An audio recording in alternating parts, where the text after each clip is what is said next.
在景王府里，我原本是个地位最低下的粗使丫头，但这府里的皇子们却像着了魔一样争着要娶我，就连那位战功显赫的三皇子都非我不娶。可我不仅没觉得高兴，反而心里特别难受，因为我是个穿越过来的人，但我没有那些穿越主角的超能力，就是个扔人堆里都找不见的普通人。那天我因为不懂规矩犯了错，挨了一顿板子就被关进了柴房，整整饿了2天，我还发着高烧，迷迷糊糊中我就想活下去。我突然想起府里最近在传丢了东西的事，赶紧强撑着爬起来，对着门口的守卫喊说：“麻烦通报一下王爷，我能帮他找到掉进河里的那个宝贝。”没过多久，我就被人带到了前厅。大厅里站着个身材挺拔的男人，穿着一身青色的绣花长袍，长得剑眉星目，浑身上下都透着一股贵气。我心里一慌，赶紧跪下行礼，强压着心里的紧张，恭恭敬敬地磕了个头。高彻漫不经心地看了我一眼，修长的手指慢慢掀开茶盖，喝了一口热茶，声音冷得像冰一样，问我知道欺骗他是什么下场吗？我紧紧攥着袖子里的手，努力让自己冷静下来，低着头回答说：“奴婢绝不敢骗王爷，只是需要问您几个问题，才能确定东西的具体位置。”他没说话，我就当他是默许了。我小心翼翼地开口问：“请问王爷，掉进河里的东西大概有多重？”高彻放下茶杯想了想，说：“大概400-500公斤。”我又问河水的流速怎么样，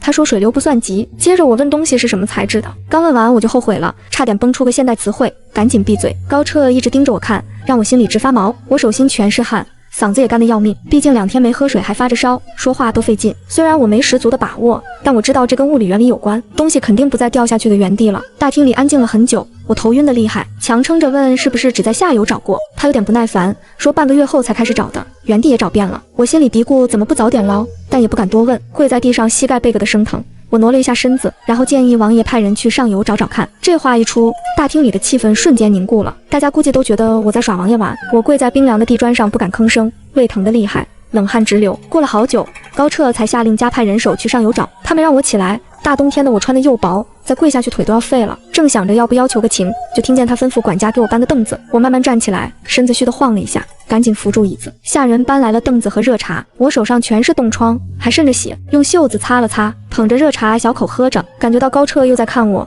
我的手不由自主地抓紧了杯子。快到中午的时候，管家急匆匆地跑来报告，说王爷，东西真的找到了。高彻有点意外地看了我一眼，吩咐把东西放进藏宝阁严加看管，然后转头问我想要什么赏赐。我想了想，说我急需一副退烧药。高彻转着手上的扳指，淡淡的问：“就只要这个吗？”我说对。他盯着我看了一会儿，问我叫什么名字，我说叫阿渊。他这才吩咐下人去叫大夫。高彻不仅给我找了大夫，还送来了厚衣服，养了3天，我的病慢慢好了。这几天我也弄明白了事情的原委，他们丢的不是普通石头，是一块稀有的帝王玉。现在的皇上特别喜欢玉，但这块玉是高彻打仗时候得来的，品质极好。他本来想原封不动献给皇上，结果回来的路上一直遇到刺客，为了安全改走水路，结果还是出了事。混乱中玉石掉进了河里，高彻也差点丢了命。等我病好后，王府护卫又来传话，让我去前厅。高彻背着手站在桌子前，见我进来，转身问我身体好些了吗？我想起上次跪的膝盖疼，就弯腰跪下谢恩。他指了指旁边的椅子让我起来。怎么会想到东西在上游？我坐下后，小声给高彻解释，那石头太重了，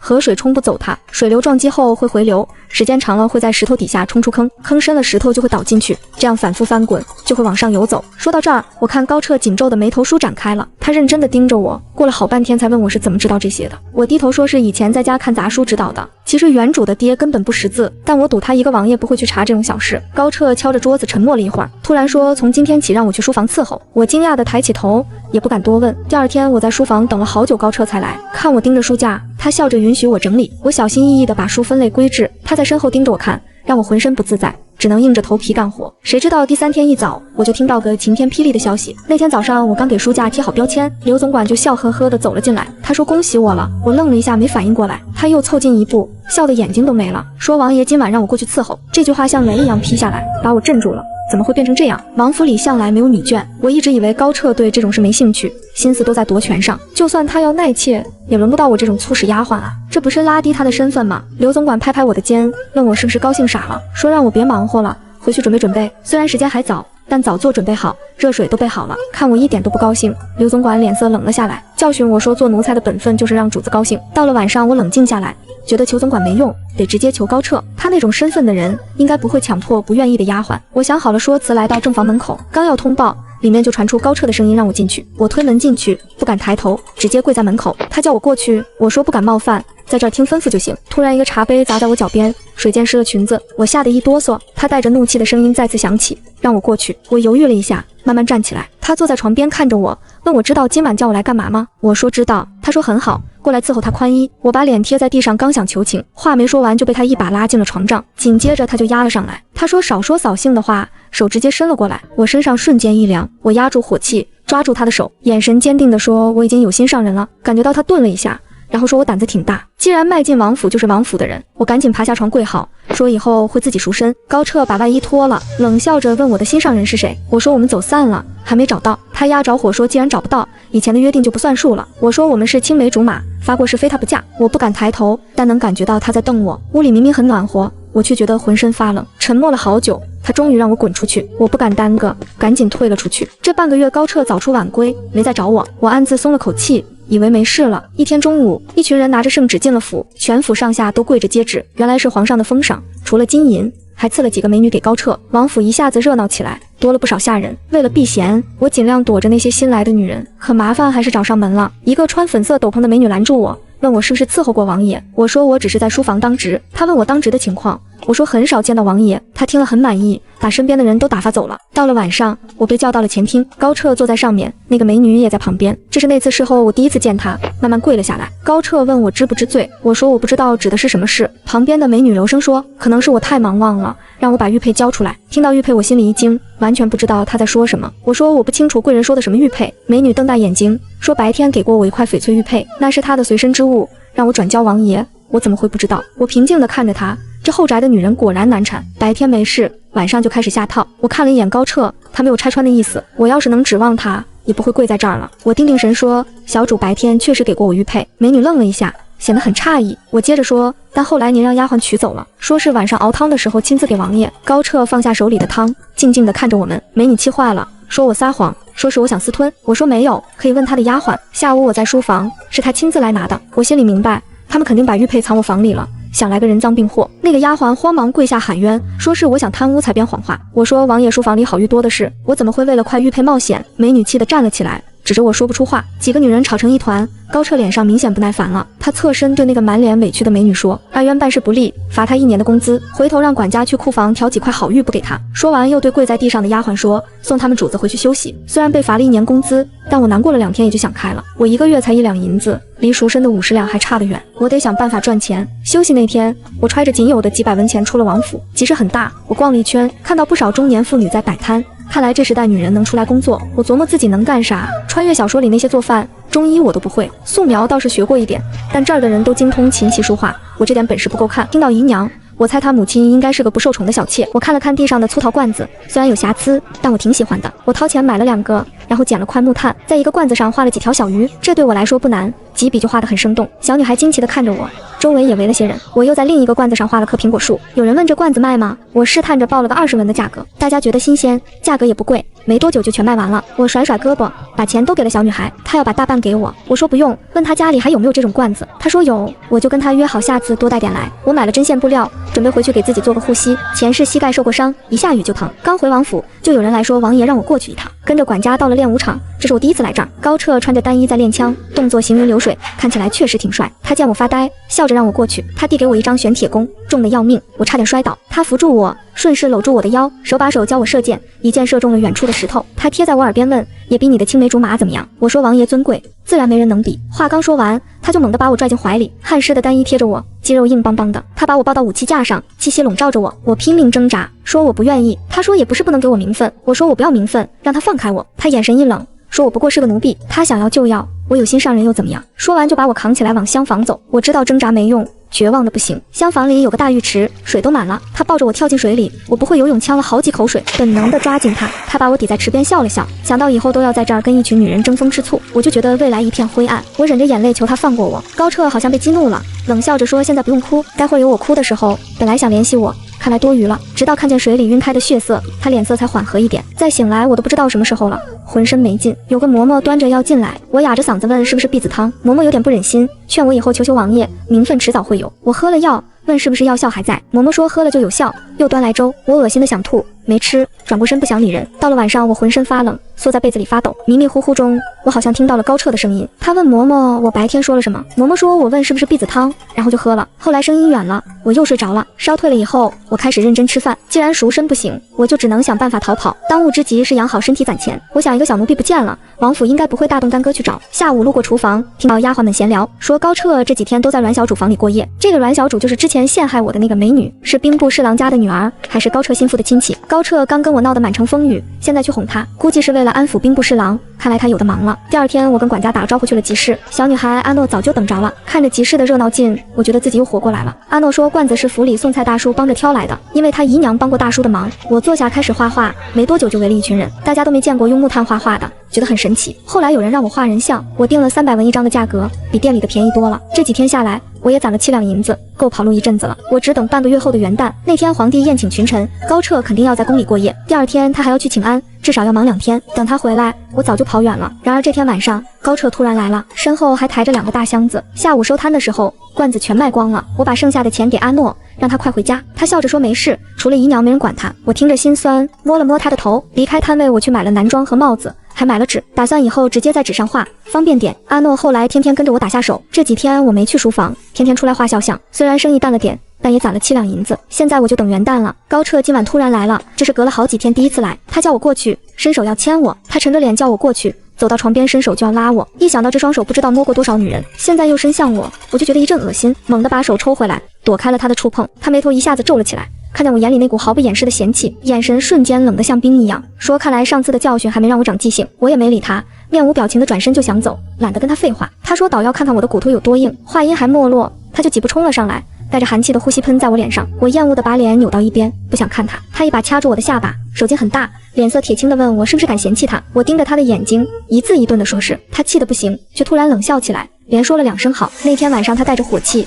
一点都不温柔，疼得我浑身发抖，忍不住骂他是畜生。他反而低声笑了一下，伸手搂住我的肩膀，语气竟然奇怪的变软了。第二天醒来，我浑身酸疼，但感觉伤处凉凉的，估计是有人给我上过药了。我小心的爬起来，刚走到门口，就看见高彻带着一身寒气进来了。他把斗篷扔给下人，快步过来想扶我，让我躺着休息，说昨晚累着了。我用力甩开他的手，质问他，王府里美女那么多，为什么非不肯放过我这个心里有别人的女人？话刚说完，我的脖子就被他死死掐住了。他脸色阴沉的吓人，声音像结了冰一样，说他一忍再忍，我要是再敢提那个男人，他就把人抓出来，让大牢里的刑具都在那人身上过一遍。那个所谓的心上人本来就是我编的，我怕他真去查，不敢再跟他硬碰硬，只能服软。他看我态度软了，嘴角勾起一丝冷笑，说给我1天时间，过了今天必须把那个人彻底忘了。很快嬷嬷端着药进来了，高彻在旁边说这药不会让我喝太久，以后怎样怎样。没等他说完，我就抢过药碗一口气喝光了，胡乱擦了擦嘴，问他我现在可以休息了吗？高彻盯着我手里的空碗看了一会儿，语气缓和了点，说知道我喜欢画画，给我带了上好的宣纸，知道我喜欢出去，也不拦着我，以后还想要什么都可以跟他说。听到宣纸我心里一惊，之前我去买纸的时候打听过，这种纸是最好的，平时都是宫里赏赐用的，市面上根本买不到，有钱也没用。高彻坐在床边不肯走，我就侧过身闭上眼，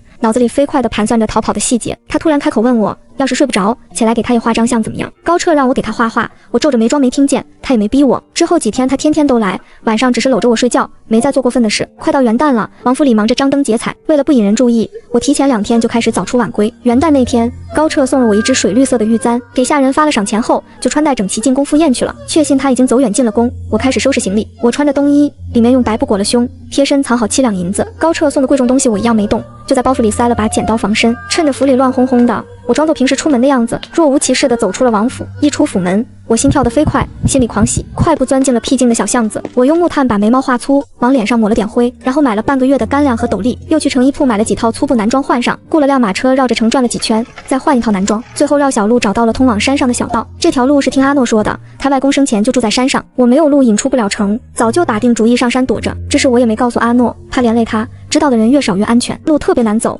前一天刚下了雪，又湿又滑，我这身体平时缺乏锻炼，走得特别费劲，一直走到太阳落山，我才在半山腰看到一个破旧的土房子。我跌跌撞撞的进屋，躺在冰冷的土炕上，脸烫得厉害，喘气都费劲。虽然是大冬天的晚上，我浑身都被汗湿透了。我心里明白，府里的下人就算发现我没回去，也不会为了一个小通房特意把消息传进宫里。至于高彻，要等到明晚才能从宫里回来，到时候他才会发现我不见了。让我惊喜的是，屋里居然有炕，但我不敢生火，怕烟囱冒烟被人看见，只能在屋角用剩下的一点柴火生了个小火堆，把买来的衣服铺在身下当垫子，实在太累了，没多想就睡着了。第二天一早，我走到门口，看着外面的雪景愣住了，山里被雪盖得严严实实，安静的像时间静止了一样。我突然想，要是能一辈子在这儿躲着，安稳过日子也不错。屋里还有点柴火，我烤了块饼，又弄了碗雪水烧开。就在这时候，外面突然传来了脚步声，我瞬间屏住呼吸，一动不敢动，大气都不敢出。我仔细听了一会儿，发现脚步声很少，慢慢挪到门边，顺着门缝往外看，看见个穿着华丽衣服的男人站在雪地里。这么大的雪，深山老林里怎么会有富家公子？我正纳闷呢，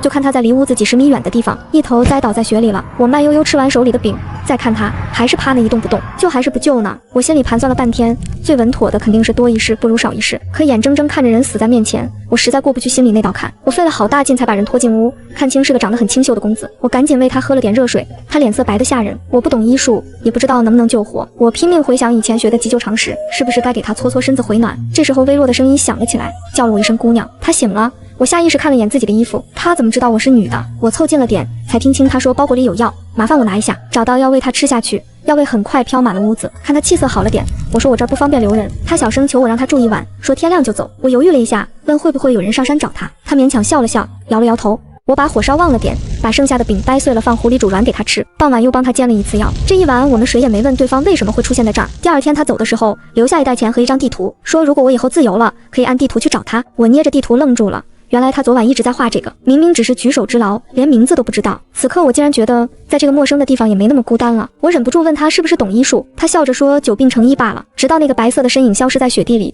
我才收回目光，看着无边无际的雪山。我想了想，拿出工具开始挖地窖，这是我早就计划好的，就怕高彻会搜到这儿来。地窖挖好的那天，我坐在炕边看雪景，突然看见远处有个黑点正往这边移动，我心猛地一沉，直觉告诉我来的人是高彻。我慌忙收拾东西钻进地窖，原以为准备得很充分，可真到了这时候，心里的恐慌还是止不住，忐忑的不行。这时候外面传来熟悉的声音，让人进去搜，真的是高彻。没过多久，就有人报告说屋里没人，紧接着是一阵乱糟糟的脚步声。我蹲在地窖里大气不敢出，死死憋着气听外面的动静。高彻的声音在山间回荡，让人守在这儿，谁来都要报告。我心里一惊，难道他发现了什么破绽？不然为什么要留人守着？他又下令继续往山上搜，树上山洞都不许放过。地窖里不冷，也有吃的，但待久了肯定会缺氧。就在这时候，外面传来把柴搬走的声音，我吓得魂飞魄散。他怎么又回来了？我知道这次跑不掉了。绝望的不行，木柴被搬开，刺眼的血光照进来，我下意识挡住眼睛，四周静得可怕。等我慢慢睁开眼，正对上高彻冰冷的目光，那眼神像刀子一样锋利。他走过来，压迫感让我喘不过气。他捏住我的下巴，阴沉地说：“不知道我还有这胆量，既然喜欢跑，以后就锁着我。”说完甩开我的脸，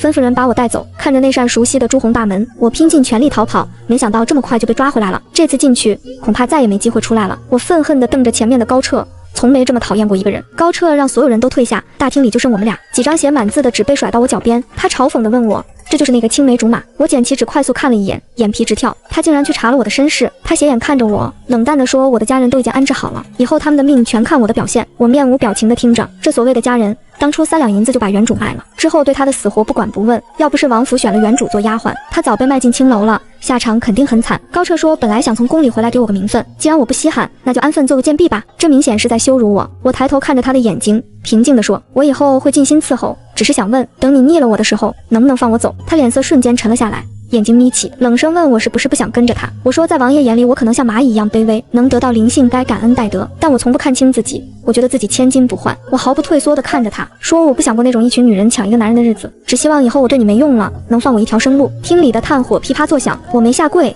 也没自称奴婢。屋里沉默了很久，他定定地看着我，有些不确定地问我是想要独宠吗？紧接着又厉声问我知道自己在痴心妄想什么吗？我不说话了，我知道我们之间隔着1000年的代沟，多说也没用。之后的日子我不再反抗，只想让自己舒服点，每天待在房里看书发呆。高彻的声音突然响起，问我看什么书这么入神。我没抬头，埋在书里说是杂书。他走过来抽走我的书，问我怎么总不出去。自从把我抓回来，他几乎天天都来。我的房间被重新布置过，铺了厚地毯，还有暖墙，屋里暖和的像春天。桌上摆满了各种宝贝首饰，见我喜欢书，又送了不少书来。我知道他是想温水煮青蛙，让我慢慢服软。我随便找借口说外面太冷，他吩咐人把狐皮拿来，又转头对我温柔地说，让人给我备上手炉。后院梅花开了，带我去看看。走了没多远就闻到梅花香，是一片盛开的梅林，粉白相间，特别好看。高彻牵起我的手，拉着我走进梅林。他在树上挑了半天，摘了一枝开得最艳的递给我。我捏着梅花，忍不住发起了呆。如果我是这时代的人，也许会很满足，甚至会想办法留住这份宠爱。但我不是，我是在人人平等一夫一妻的环境长大的，在这里，我觉得自己就像笼子里的鸟，所有的恩宠都看他心情。今天锦衣玉食，明天失宠了就可能任人践踏，这种靠取悦男人才能生存的日子，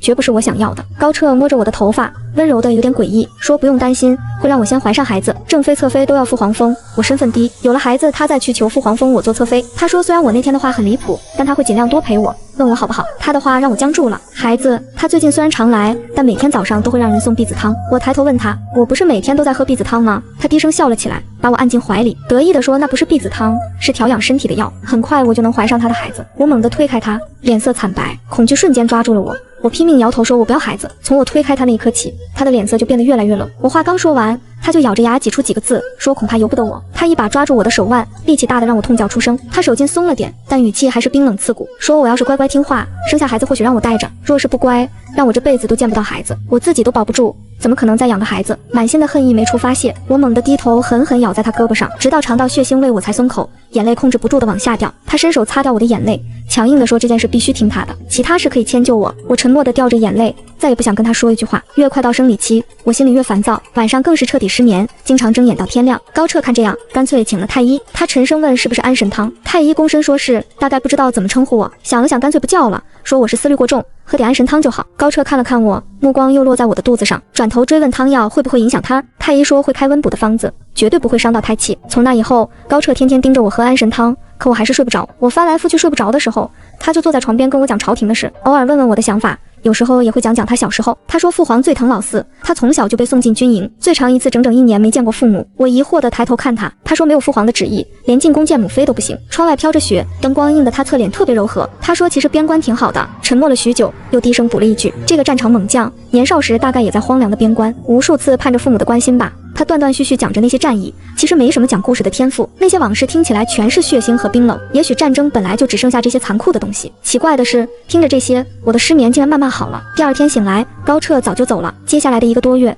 他每晚必来，天不亮就走。有天晚上，我迷迷糊糊的，感觉他轻轻把我搂进怀里，跟那天穿的不一样。他现在穿着深蓝色的官服，原来他是宫里的御医，旁边有下人伺候，我不方便直接问。他给我把完脉，弯下腰，声音温和地说，我身子有点虚，等会儿开个方子熬成茶水，平时喝就行。晚上我拿出那张小地图，毫不犹豫地放在蜡烛上烧成了灰。这位萧太医精通药理，也许能帮我打掉这个孩子，但这念头刚冒出来就被我掐灭了。要是被高彻发现，恐怕会连累他丢了性命。几天后，萧太医又来诊脉，趁我伸手的空档，他悄悄递给我一张纸条，我心里一紧，来不及多想，赶紧攥在手心。偏偏这时候高彻大步走了进来，直接往里间走，他脸色带着疲惫，眼底却藏不住喜色，问我今天怎么样。我赶紧缩回手，起身走到桌边，飞快地把纸条塞进袖子，装作平静地说有劳萧太医调理，好多了。他走过来给我倒了杯热茶，说那就好。高彻在屋里待了1上午，吃过午饭才走。我借着午睡的机会拿出纸条，上面写着问我是不是需要帮助。看完我立刻把纸条烧了。他怎么知道我正急着需要帮忙？第二天我找借口支开了下人，时间紧迫，确认没人后，我直接问萧太医能不能帮我离开这儿。他愣了一下，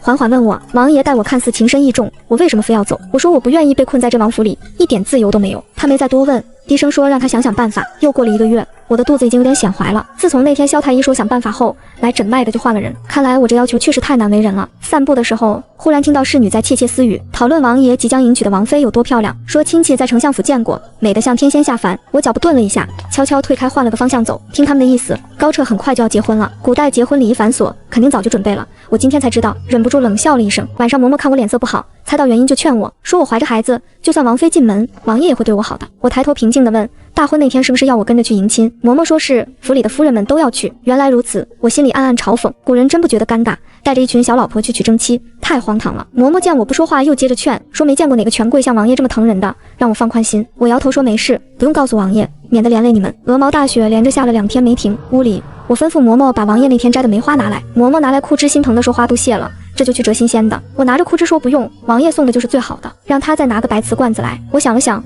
用木炭在罐子上写了2行小字，把梅花插进去放在窗前，看着雪景，我让他帮我把头发挽起来。弄好后，我又让他去告诉王爷，说我不舒服。嬷嬷很高兴地答应着去了。高彻顶着风雪赶来，进门就急着看我，问请大夫了没。我趴在桌上，脸埋在胳膊里，闷闷地说还没有。高彻厉声骂下人混账，不舒服为什么不请大夫？让人赶紧去请太医。说完，小心翼翼把我抱到床上。我躺下后，用胳膊挡住脸，他拉开我的手，说捂着脸多憋气。看见我脸上的泪痕，他愣住了。这是我进府后第一次在他面前哭。高彻一下子手忙脚乱，扶我起来问怎么了，是不是疼？又转头吼下人，让他们交代我今天的行踪饮食，不许隐瞒。我伸手轻轻拽住他的袖子，说不怪他们，只是觉得王府里太闷了。看他眉头紧锁，我又补充说怀着孕身子总觉得乏。太医诊完脉，下人也都出去了，屋里安静下来。我主动靠近他怀里，轻声问他要不要摸摸咱们的孩子。他疑惑地看了我一眼，手掌轻轻盖在我肚子上，低声问我今天怎么突然转性了。我也摸着肚子，温柔地说，就是突然觉得有点期待这个孩子的到来了。他抬起我的脸，盯着我问是不是真心话。我轻轻推开他的手，娇嗔地说弄疼我了。他的目光落在窗前的陶罐上，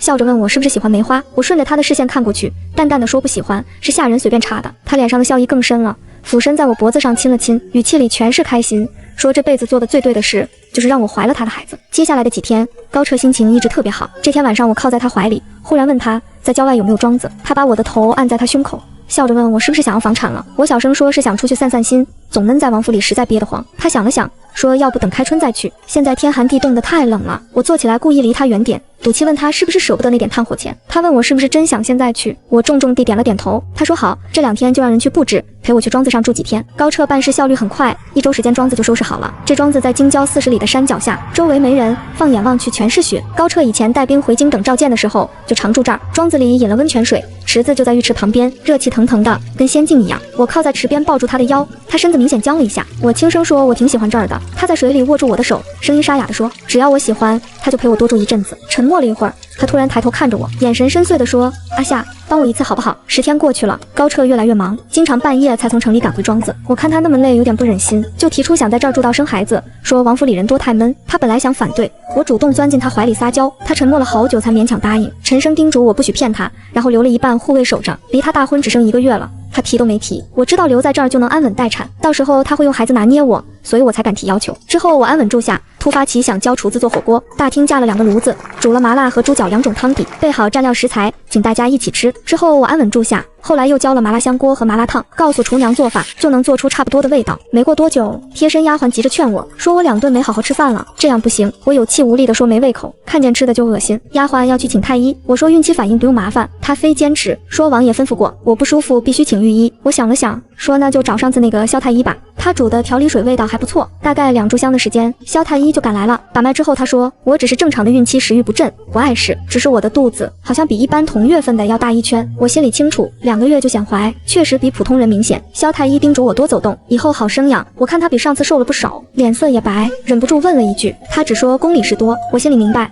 太子刚废，前朝后宫斗得厉害，御医肯定也要站队。虽然还记着上次他说我需要帮助的事，但现在只能靠他了。我问他还记不记得上次在山里分别时说的话，他神色一紧，低声问我需要他做什么。听到他重新叫我姑娘，我悬着的心放下了一点。我往前凑了凑，压低声音把自己需要的东西告诉了他。他问我什么时候要用，我说越快越好。他起身要走的时候，我又补了一句，这些东西别从宫里拿，也别去外面买。他转过身，露出个明白的笑容，说让我放心，他知道怎么做，会保护好自己。当天晚上高彻就赶过来了，一进门就急着问，听说我又不想吃饭了。我过去帮他解斗篷，轻声说不是不舒服，是看见吃的想吐。他走到桌边坐下，把我拉到腿上，手轻轻盖在我肚子上，温柔地说不许折腾母亲。母亲，我猛地转头看他，我心里清楚，我顶多算这孩子的姨娘，能叫母亲的只有那个马上要进门的王妃。古代生孩子风险那么大，我拼了命生下来的孩子却要叫别人母亲，这变态规矩我就算活一辈子也接受不了。高彻被我看得不自在，主动转移话题问我吃晚饭没。我从他腿上站起来说吃不下。他走过来拉着我的手，带着讨好的语气说听说我让人做了火锅，一直想尝尝，让我陪他吃点。很快厨房把几种汤底都端上来了，高彻一边捞一边给我夹，嘴里还念叨这东西确实好吃，适合冬天。问我小脑瓜怎么想出这么多好吃的。晚上他搂着我在我耳边低喘，说问过太医了，现在这个阶段可以那个。他动作很轻柔，全程都很克制，处处照顾我。也正因为这样，第2天我醒得特别晚，刚睁眼就有人报说萧太医在门外等着了。我让人快请他进来，再去厨房熬碗浓稠的银耳粥。萧太医进来见没外人，从袖子里掏出个小药瓶给我，说这里的药每人喝1点就能昏睡2天。他顿了一下问我想好了吗？离开这儿以后就再也没现在的荣华富贵了。我说我非走不可，只是会不会连累你。他说他本来就是4王爷的人，命都系在成败上。我有点疑惑，问他当初为什么不用孩子威胁高彻。他看着我缓缓说他想过，但他被我的勇敢打动了，比起我他没这勇气。听到这话，我心里的石头终于落地了，感激地对他笑了笑说谢谢。高彻大婚的前1天晚上，我等到了每天去王府报信的护卫回来，我让人在前厅搬了几坛酒，架起火锅，只留1个人守门。让其他护卫都围着吃喝。这些年轻士兵脸冻得通红，都笑得很开心。我看心里发酸，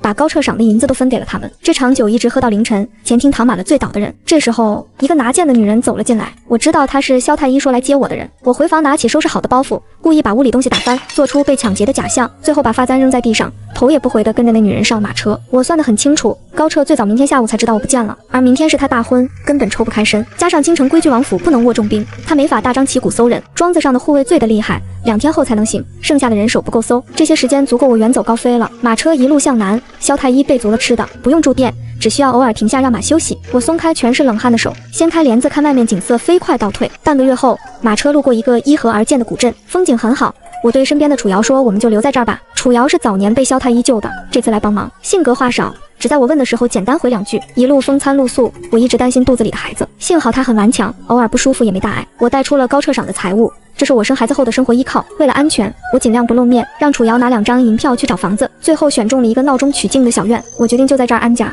等着孩子出生。刚搬新家，楚瑶去买东西，我先收拾好晚上住的房间和厨房。她回来的时候，东西装了满满一车，我已经累得没力气整理了，简单吃了点点心，洗漱完我就倒头睡了，什么都没想。第2天，楚瑶去请大夫诊脉，大夫说胎象稳定，我才彻底放心。我和楚瑶收拾了10几天才把院子弄好。天气暖和了，我换上舒服的衣服站在院子里，心里全是踏实的感觉。5年后，我躺在院里的竹椅上晒太阳，吩咐楚瑶去摘菜，晚上吃火锅。楚瑶正在练剑，笑话我是懒得做饭。这时候一个小身影跑过来扑进我怀里，我拍拍她的背，想起当年怀孕的时候，肚子越来越大，8、9个月才知道是双胞胎，我特别意外，毕竟我和高彻都没这基因。生产时我做了充分准备，请了3个稳妥，平时也多走动。我温柔地问小丫头，哥哥怎么欺负你了？这时候哥哥也追过来了，我笑着摸摸哥哥的头，说做得对，谢谢他帮我看妹妹。问晚上想吃什么，2个小家伙异口同声喊火锅。我得意地看楚瑶，说不是我偷懒，是孩子们想吃。楚瑶放下弓走过来打趣，说他们能不喜欢吗？我做的其他菜确实没法吃。这5年我们也成了亲人，说话很随意。楚瑶突然问，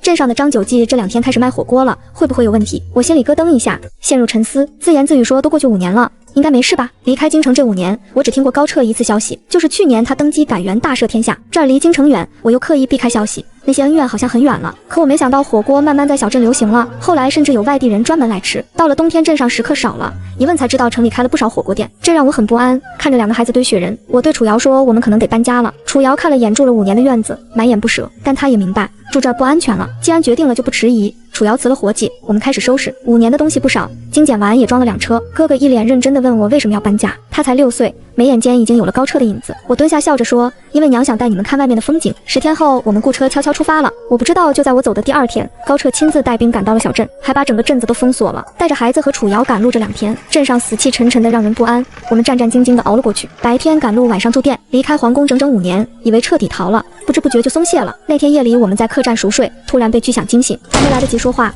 门就被踹开了，门板砸在地上，我心里一紧，赶紧抱住孩子，捂住他们的耳朵。门外，高彻穿着龙袍，浑身怒火，眼神像冰一样死死盯着我。他身后的卫兵拿着刀，寒光闪闪。我脑子飞快转动，想起当年特意造了劫匪的假象，心里稍微平复了一点。高彻一步步走过来，每一步都踩在我心尖上，我浑身发抖，抱紧孩子。这时候小恒突然挣脱出来，挡在我面前，大喊：“你是谁？不准欺负我娘！”高彻不耐烦地一挥手，说：“儿子，朕想要多少就能有多少。”话音刚落，楚瑶翻身拿剑刺向高彻，还没靠近就被房梁上跳下来的人踹开了。那人卸了楚瑶的胳膊，咔咔2声脆响，我撕心裂肺地喊楚瑶，跪爬到高彻脚边，哭着解释当年真是被人劫持的，好不容易才逃出来。话没说完，脖子就被掐住了。高彻眼神冷得像冰，让我顺好了再说，要是敢说半句假话，就先处置个人，让我长记性。生死关头，我反而冷静了点，至少还活着。楚瑶只要医治就没大碍，孩子们也没重伤。我刚想开口，藏在被子里的小月突然跑出来了，她仰着小脸盯着高彻看了半天，指着小恒说：“你跟哥哥长得好像。”肯定是爹爹对不对？不等高彻反应，他就跑过去抱住他大腿，奶声奶气的抱怨爹爹怎么才来找我们。我急得不行，喊小月过来，明明叮嘱过他别出声别出来的。高彻愣在原地，慢慢弯腰抱起小月，盯着他的脸看了很久，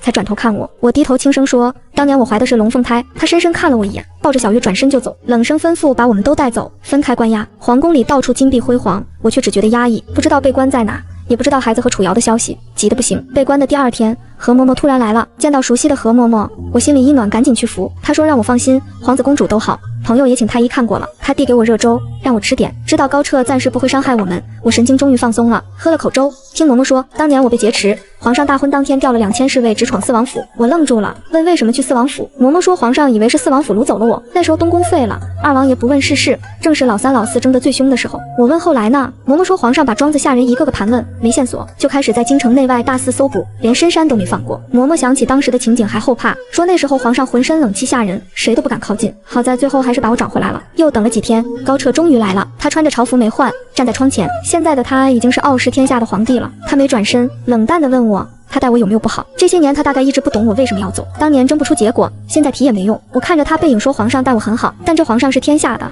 要善待其他女人。我说过我不愿跟人共侍一夫。他猛地转身死死盯着我，说我简直荒唐。我低头不辩解，这话千年的代沟谁也说服不了谁。他问那现在呢？我知道现在他是皇上，后宫女人多是常态，我要是再坚持就是抗旨。这几天我想通了，我一个人扭转不了这制度。我抬头看着他说，现在我全听皇上安排，只求保小月和小恒平安长大。第二天高彻就安排我们见面了，恒成熟了不少，抱紧我不说话。楚瑶胳膊缠着白布，我想看又怕碰疼他，问他以后还能不能拿剑。楚瑶一脸不屑说没事，脱臼儿养几天就好。反问我在宫里好不好，我叹气说还能怎么样，余生大概要困在宫里了。问他有什么打算，要不要留下陪我。他转身关好门，压低声音说不了，他的腿好像已经废了。我吓得脸都白了，赶紧问萧太医怎么会这样。四王爷现在不是好好的吗？楚瑶按着我的肩膀让我坐下，沉重地说，四王爷早就被关起来了，手下人肯定也要倒霉，好在他后来彻底放弃抢皇位，手下人才保住命。他握着我的手一脸歉意，说只是以后在宫里他没法再陪在我身边保护我了。听了这话我再也忍不住哭了，抱着他哽咽说，你都陪我这么多年了。我后面的话哭得说不出来。1个月后，有个大太监拿着圣旨来了，封我做了贵妃，因为生孩子伤了身子需要静养，还免了我每天给后宫众人请安的规矩。我住的永和宫守卫像铁桶一样严，外人根本进不来，对我来说这已经是最好的结果了。只要高彻还宠我，我就能躲开后宫那些勾心斗角。只有件事我挺纳闷，这5年高彻竟然没再有别的孩子。嬷嬷说现在后宫还是当年王府那些人。她放下勺子看着我，压低声音说，皇上心里一直记挂着我，当年在王府，皇后前2年天天煲汤去看王爷，可不管怎么讨好王爷都很冷淡，后来2人跟陌生人一样。高彻的声音突然从门口传过来，问我们在说什么悄悄话，要靠这么近。嬷嬷吓得腿软跪在地上，我起身行了个礼，盛了碗汤递给高彻，笑着说是跟嬷嬷聊小月小时候的好玩事。高彻接过汤挑了挑眉毛，让我仔细说说。嬷嬷退下去了，我坐在他旁边慢慢讲。那年冬天特别冷，我弄个烤架给孩子烤花生山楂，小月喜欢吃，就什么都拿来烤。想起小月那可爱的样子我就想笑，抬头却看见高彻死死盯着我，眼神很复杂。他声音沙哑地问我，这些年有没有想过回来？这些年我带孩子到处飘，治安不好，天天提心吊胆，但我从来没想过回头。我不说话，他也没再问，只低声说了句算了。接着他伸手把我搂进怀里，说以前的事都不提了。他的气息喷在耳边，我怕痒想躲，他却用力扣住我的腰让我别动。没等我反应过来，他就把我横抱起来往床边走。我害羞地说现在可是白天。他声音带着沙哑的欲望反问，白天又怎么样？工人轻轻关上门，红色的床帐慢慢落了下来。从那天开始，高彻真的没再提过以前的事。他每天下朝直接来我这儿，还特意在宫里弄了个地方处理奏折。我封贵妃没多久，小恒和小月就改回了故姓，正式上了皇家户口。小恒更是直接被封为了太子。除了出宫，高彻对我几乎是有求必应。我给楚瑶写过几封信问近况，可整整3年都没收到回信。我抬头看着宫殿的屋顶，那些漂亮的彩画和金黄的瓦片在阳光下闪闪发亮，但在我眼里，这些华丽的东西就像一张金丝织的大网，把我死死困在这皇宫里。我的下半辈子注定要在这座冰冷又华丽的宫殿里一天天熬过去了。